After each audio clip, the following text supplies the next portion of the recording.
Hello, everybody. Welcome. I was a psych investigator. Hello, everybody. Welcome. It was a psych investigator. So guys, right now it's 2:50 p.m. Eastern Time on Tuesday, September 23rd, 2025. And it's interesting because I had started the video a couple times, and I don't know what if it's me that I periodically clean up the files. And it takes up a lot of when you do it all at once, sometimes it does something to the internet. So it was kind of hard to get the video to start recording because what happens in Zoom, if you're not connected to the internet, it just won't work.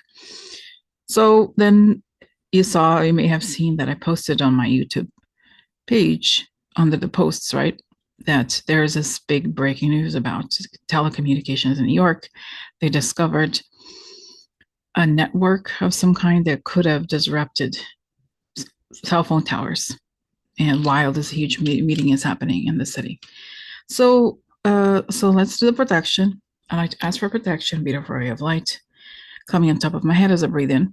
I feel my lungs as I breathe out. I create a circle. I step into it. I feel protected. I feel connected. I like to ask that information come only from the highest sources that I create the good and only the good, and so it is. Okay, so let's go straight to it. Today, I meant to do the video earlier. It's still somewhat early for most of you. For me, it's earlier than I usually do the videos, but there's a lot going on today. And earlier, I started listening to Kamala's audiobook. Then I stopped to do this. And it's interesting. There's a lot of mixed energies in the air right now. And as I start talking about this telecommunications issue, I get this message almost that, look, them saying, look, Rosie, this was stopped. It's a great thing. Because if you guys remember, and this is what I posted today, for the links, I said that I had seen something that could have disrupted the UN meeting. And I saw the meeting, but I just saw the vision, right, of that. People kind of scrambling, like trying to leave. I wonder if this was it. I hope so. Okay. I'm glad that they were caught. But what I'm getting here is, Rosie, this is a sign that these things are being averted. This makes sense. It's almost like there's an energetic component that helps this. Okay. But let me show you. And by the way, I noticed also there are some comments, not too many, because you guys are usually very supportive, but I know I could tell kind of my brain as it gets later, it's more scattered. So I did the video organized today with all the news and the backgrounds. So let's get started. I think cases like this, it does help. Okay. So let's shut ink. All right. So a massive telecom threat was stopped right as world leaders gathered at UN headquarters in New York.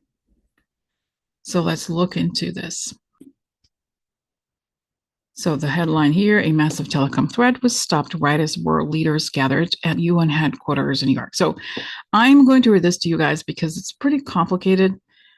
I don't quite know what this is, like how exactly this works. So this has the explanation. So I do think in this case it's necessary.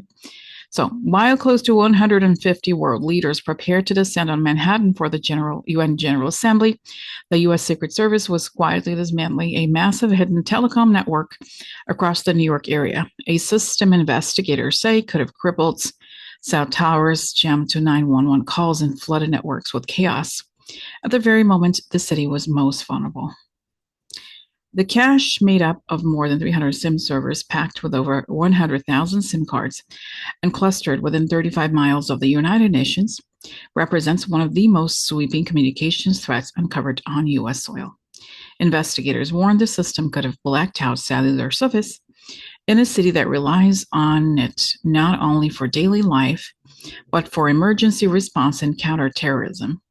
Coming as foreign leaders filled midtown hotels and motorcades clogged Manhattan, officials say the takedown highlights a new frontier of risk. plots aimed at the invisible infrastructure that keeps a modern city connected. A broader investigation led to the discovery. The network was uncovered as part of a broader Secret Service investigation into telecommunications threats targeting senior government officials.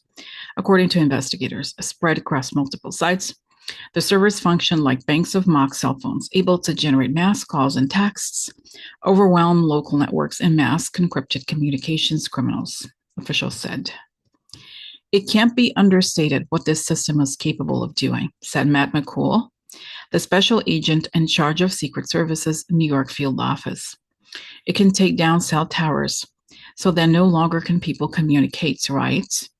You can't text message, you can use your cell phone. And if you couple that with some sort of event associated with the UNGA, use your imagination there. It could be catastrophic to the city.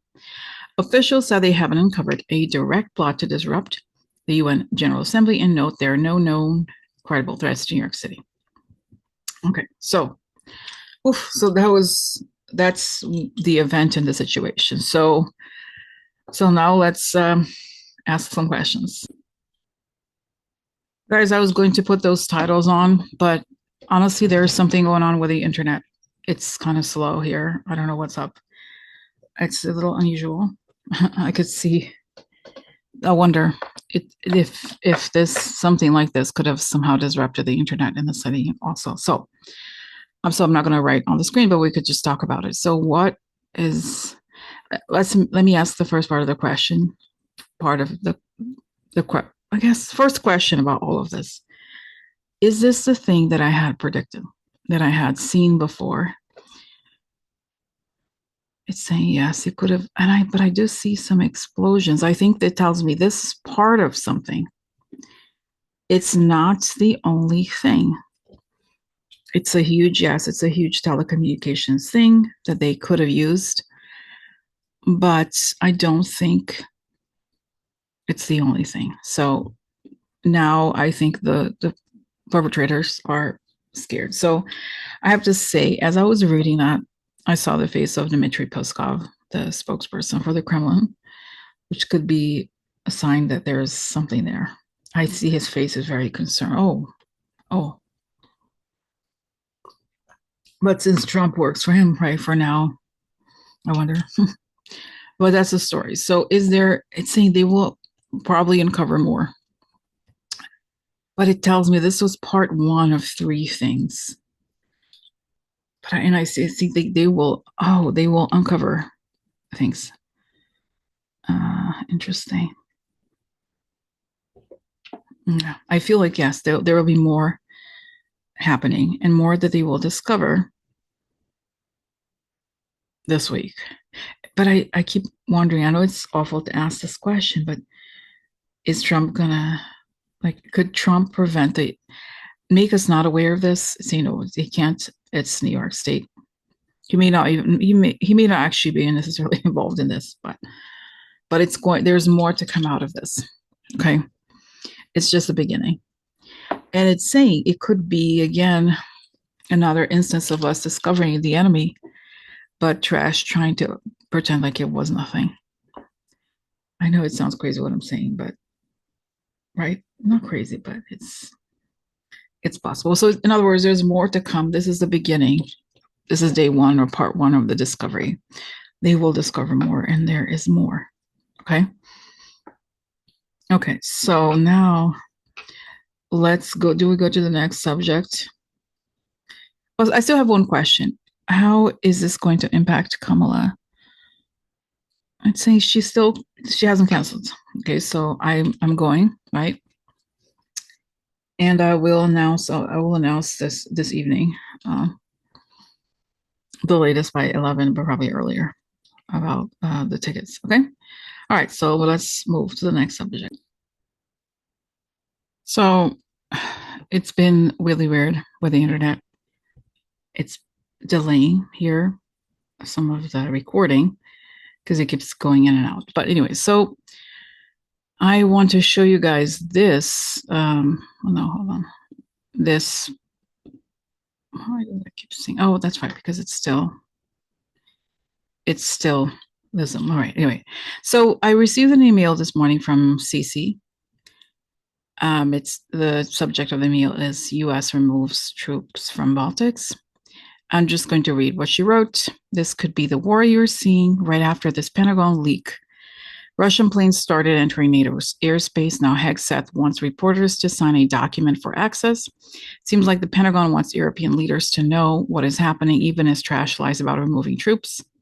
If that's not aiding the enemy, I don't know what is. Rutte finally said they'll take measures on further airspace violations. So there's a lot going on, and I do think yes, it's in Europe, but it's very related to this administration because they are helping, and I wish it was just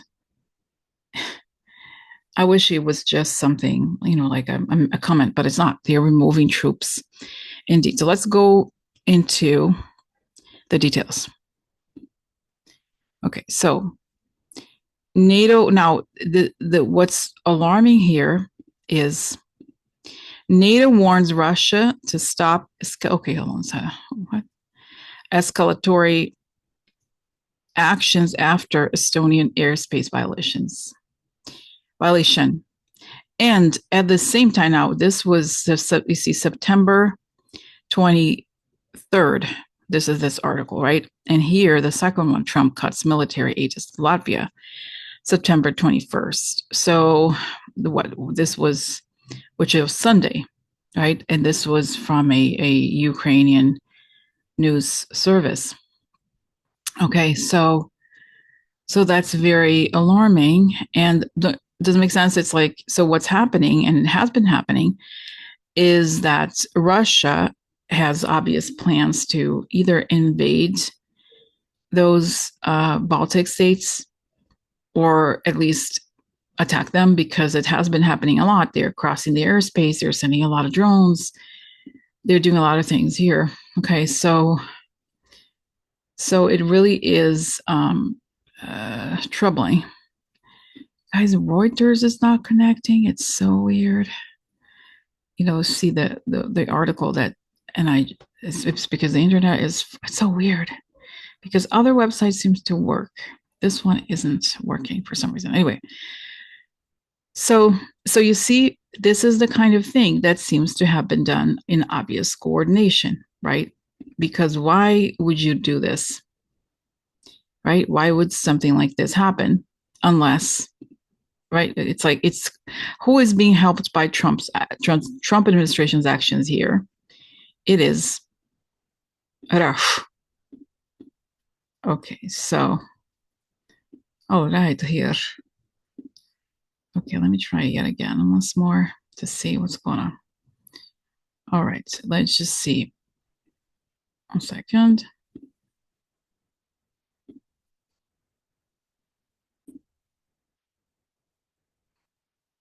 All right, let's finally, the internet's back. So NATO warns Russia to stop escalatory actions after Estonian airspace violation. So NATO vows to use all tools to defend against threats. Alliance says Moscow's recent actions endanger lives. Rutte says commanders can take ultimate decision if necessary. Moscow dismissed Estonia's assertion as unfounded.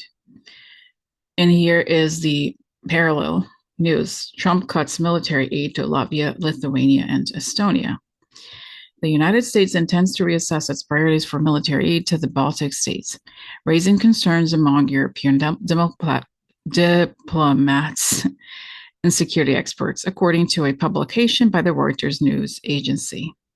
At the end of August, Pentagon representatives told European diplomats of plans to scale back security support for Latvia, Lithuania, and Estonia. Official David Baker stressed that Europe must reduce its dependence on the United States, while American forces will focus on defending U.S. territory. European reaction and potential risks. European diplomats expressed concern that reduced support could be interpreted by the Kremlin as a signal to step up aggression. Recent incidents, including Russian drones violating Polish airspace and MiG-31 flights over Estonia, have added to the anxiety. Okay, so now that's the reality here. And as we know, at the moment, in other words, at the very moment when Russia is attacking Baltic countries, the White House uh, decides to cut military aid to Latvia, Lithuania, and certainly the Baltic countries. So they're actively harming these countries and aiding and abetting Russia's goals. Okay, so I even have a question about this. So why? I mean, it's obvious. Yes, it's obvious there. It's coordinated. But I have to ask this question really about whether, okay, I guess the worst case scenario from the European perspective is that Trump will withdraw from NATO and will let Russia do whatever it wants. So is it going to happen? Is this is NATO going to, I'm sorry, is Russia going to continue to do these attacks, and will this make sense? Because obviously Trump is letting Russia do whatever he wants pretty much. But is it going to get to the point where Russia is going to invade these countries or do something even worse? And we'll, because again, the other thing is that NATO, no, I see that, no, there's hands stopping him from leaving NATO. And so is it, I see that Russia has this empty-handed confidence, essentially. They're just bluffing and desperate. They're not just bluffing because they're doing things, but it doesn't make sense. They're taking advantage of people, countries not doing anything about them. And I have to say, guys, I know it may sound inflammatory what I'm going to say, but if Russians were not white, do you think they'd be getting away with this? No. If this was a Muslim country, oh my God, they would have been bombed to smithereens, really, right? Think about it, really. It's just kind of, I've never seen anything like this. Seriously. Oh, be careful with them. They're upset. Okay. I don't understand it really, to be honest with you. So now there's more that I want to talk about before I get into more depth and like to show you how much is actually happening in Europe as far as attacks from Russia. Okay. And then we'll ask the ultimate questions. All right. Because at the same, although it is very upsetting to see all this stuff happening, it does look like they have escalated, or at least it's kind of moving up here. Okay, drones shut down major airport in Syria's attack as U.S. allies weigh tougher Russia action. Authorities did not immediately assign blame Tuesday for the 2 or 3 large drones that shut down Copenhagen airport. Okay, so that's Denmark. Okay, here we have Estonia. Like this is just counting the countries. Now here we have Poland to Russia. You have been warned, so don't whine if your jets are shot down in NATO airspace. Then here, NATO's routed to Russia. We're ready for you. The alliance was meeting to respond to 3 Russian jet fighters crossing into Estonia's airspace on Friday. Then we have, here we have something here about the Turkish attack. Okay, now let's go back. So this is what's going on with NATO. And they're becoming more quote unquote serious about this. Another thing that I want to show you that is very relevant to what we're living today is that a lot of the military channels that I watch have been talking about this incident that happened. Oh my God, guys, it's crazy. The internet is like really acting out. Let's see if I can make it happen. Okay, so this is the story of, I'm going to talk about this, what Turkey did in 2015. As NATO models a response to trespassing Russian warplanes, can you shoot them down?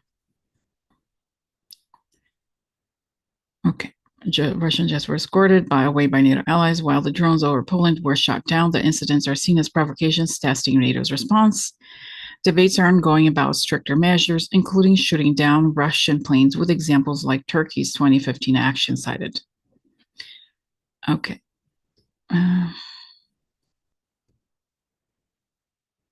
Caution first approach is applied.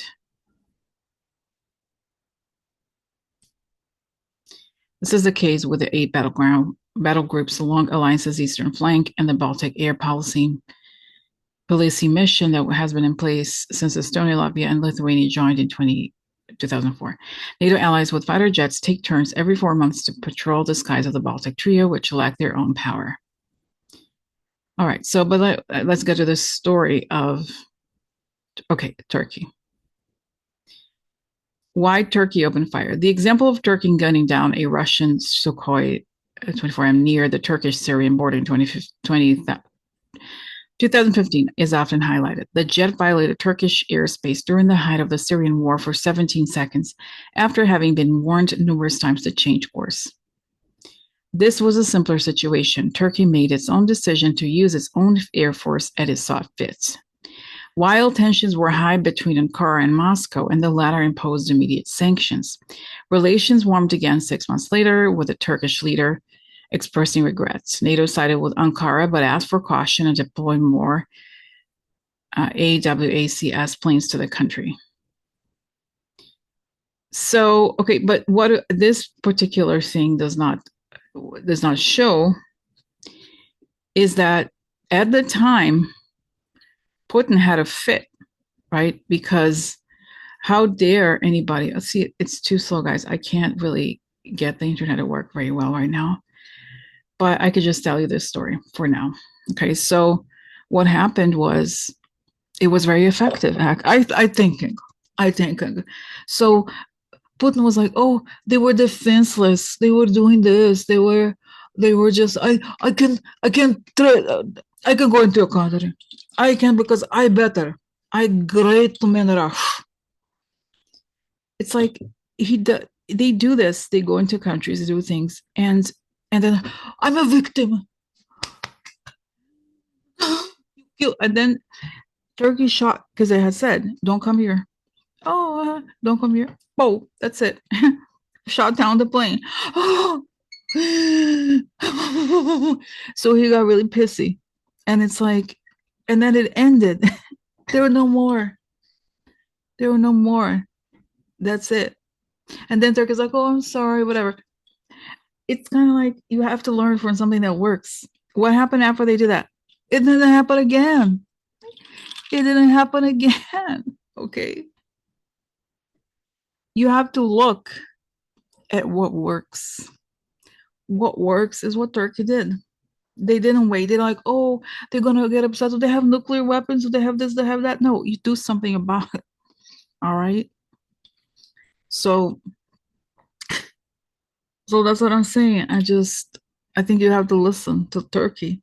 And they did, they're not playing. They have boundary, literally, and they work on it. It's like the violent boundaries get shot. That's it. Oh, it works. It works. Because many of the so-called Russian, I think they are true Russia observers say that with Putin, the only thing that works is force. They don't do diplomacy. So, mm, mm, mm. So that's the story. Okay, I wanted to share that with you. Now, having said that, now let's go to NATO. What is NATO going to do now that this happened? Okay, that does happen to Estonia, and I think was it Monday had the drones in Denmark. When is it going to be enough? And then Trump helping Russia by stopping supports to Latvia, Lithuania, and Estonia. What's happening next? Yeah, I do see that Rutte is going to shut down. There's going to be it could be this week, Rosie. I think they could actually could try to take advantage of the UN meeting, right, to create something that disruptive. They don't. I think they're very bold, right? Like I said, but they were bold then. And then in 2015, what they were doing is that they were working for Bashar al-Assad. Oh, by the way, did you see the latest? Speaking of him, it wasn't on the calendar. There were rumors that he was poisoned. He's in the hospital. This is not the first time, right? But it's like this is what happens. You work for Putin when you're no longer useful. He says goodbye. He says goodbye. Oh. So that's a story. All right. So let's see. Yes, I think he's barely surviving. I get pick up that. That's but again, there's no concrete evidence other than rumors about the situation. But this is where we are, guys. Okay. Now let's go back to Cece's message. Okay.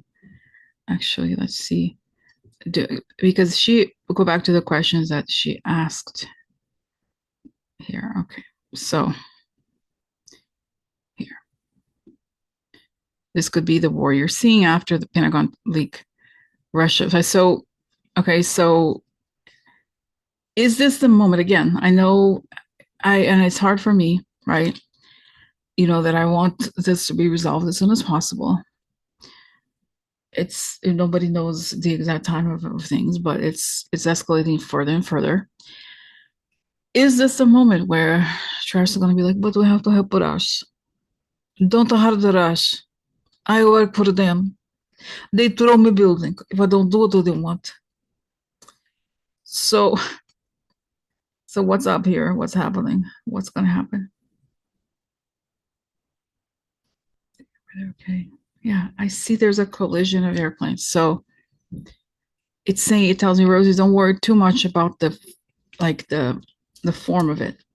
The fact is, Putin is really pressuring Trump with a lot of information from the Epstein situation, putting maximum pressure on him so that he can break and actually help. They're moving in that direction. They're doing everything, but there's going to be this moment where, like, he's going to ask the military to support Russia. Like I said, I still see it. So, all right. Now, there's a few more things that I want to talk about.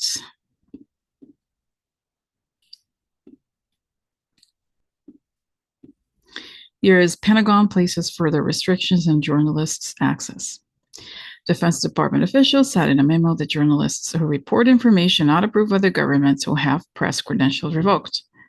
So this is a really egregious violation of press freedom. And we know that, at least in this channel, for our purposes, the Pentagon is huge, right?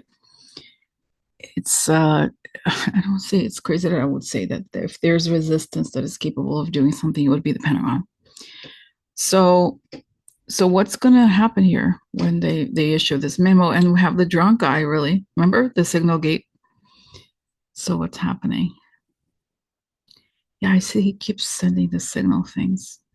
And I still see the deep insiders ready to take down this whole thing. What is going to happen? Funny, I see him being kicked with military boots, kicked out of the Pentagon with his head like this.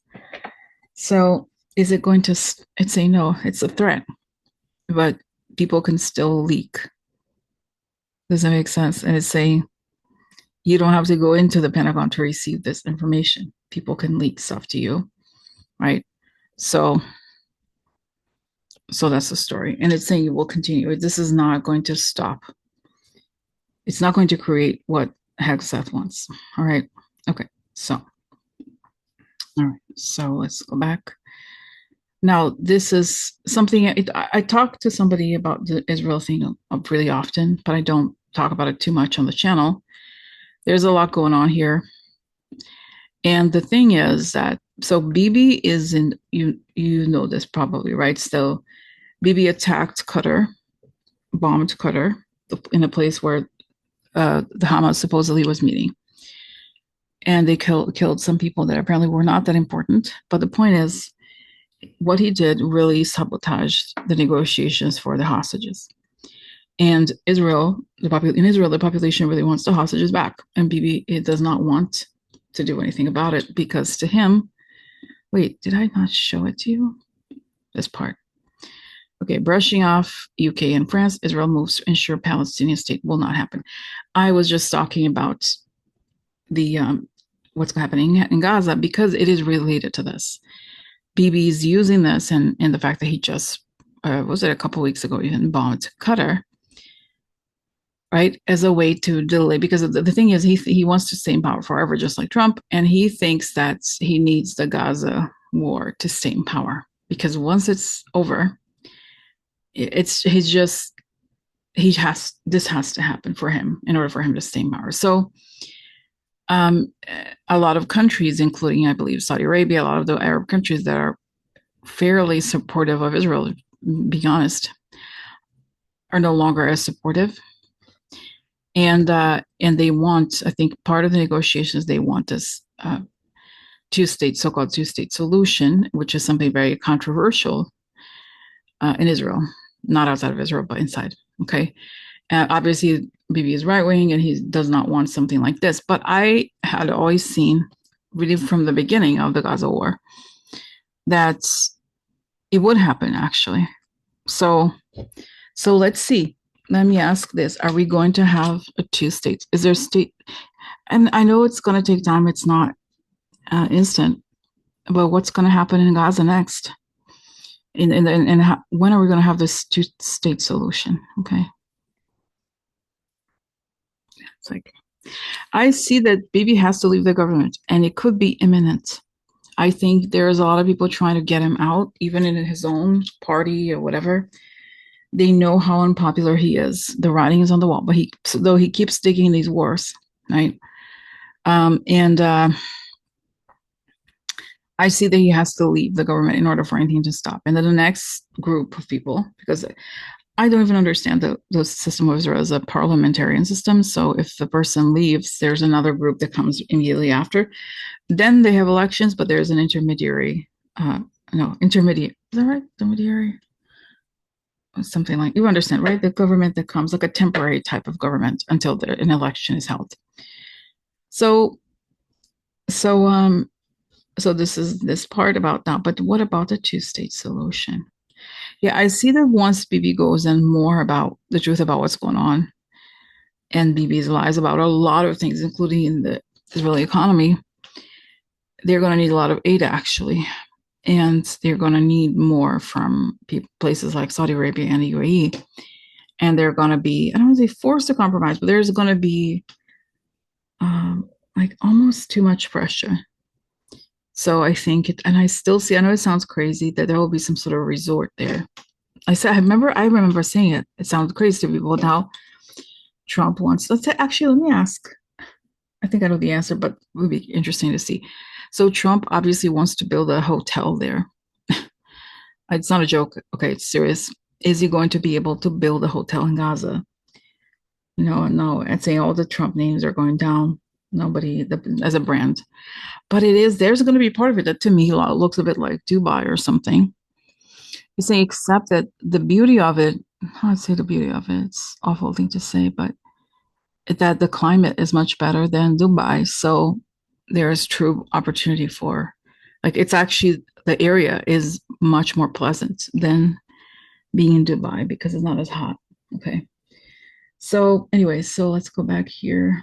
So no, it's saying, but in order for the buildings to be built, they are, and I see what I had seen here, I guess a few years ago now, people online to get their passports because of course now they don't have a passport, right? They don't have a state. So it will work. It will happen. That's what I see. But it's going to take a while and a lot of pressure. And obviously, Bibi is not going to be in power, but things are going to change. Okay. So I just see that the Bibi government, once it's out, it's really like a lot's going to come out and people are going to be really upset.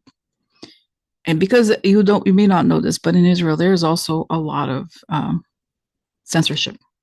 The press is very heavily controlled and they can't say, like, there's censorship for sure, definitely press censorship. So once he leaves, there's I don't want to say immediate, but gradual at least revelation of what has actually been happening during these wars, what the state of the economy really is, and then reforms will be made. The kind of urgent. It's not like, oh, let's do reforms. It's like they have to do something about it, and and it will be kind of like this. Like, what is the word? When a person drinks the next day, hungover from Bibi. And it's interesting that it shows me, that sand thing that calculates time.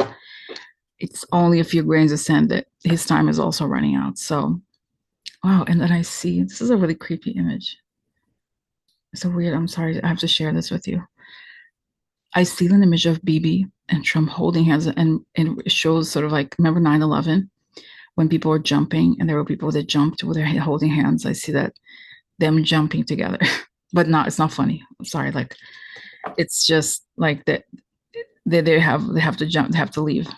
It feels like it's saying Rosie in their case, like Trump and Bibi, they could have left much earlier.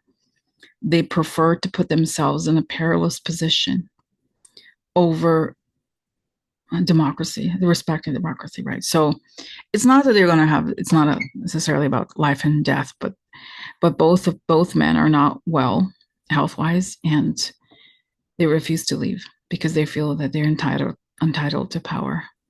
So okay, all right. So this is it for now, and I'll see you tomorrow. Okay. All right, guys. Bye. Bye.